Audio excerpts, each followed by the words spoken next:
Тэнцвэрч боломжтой үр дүнгийн туршилтын хэрэглэгдэхүүн үргэлжлэлээрээ шагаа, давтар, бал.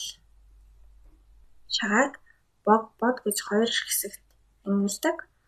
Богд болохоор хонь, ямаа ордог бол бодод морь, тэмээ ордог байх нэ.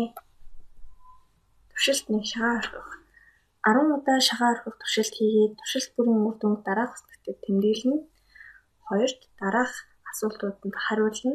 Хэдэн удаа бог буусан бэ? Хэдэн удаа бод буусан бэ?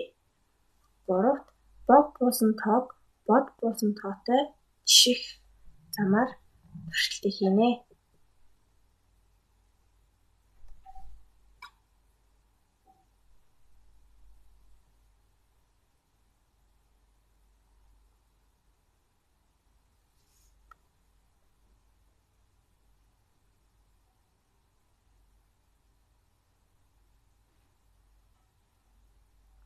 Туршилтаа хийсэн байх.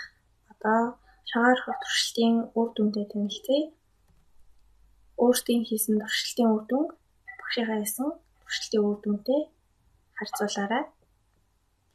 1 удаа орхиход бог буулаа.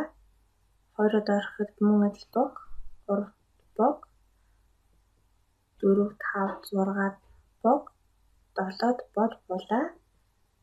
8-д бог, 9-д бог, 10-т бод буулаа. 2 дахь асуултанд хариулъя. Хэдэн удаа бог буусан бэ?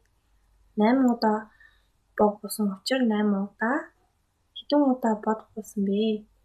2 удаа бод буусан. Бог буусан тоог бод буусан тоотой жишээрэй гэсэн учраас 8 2-2-ыг жишвэл 8 их учир бог нь бодоос их удаа буусан байна.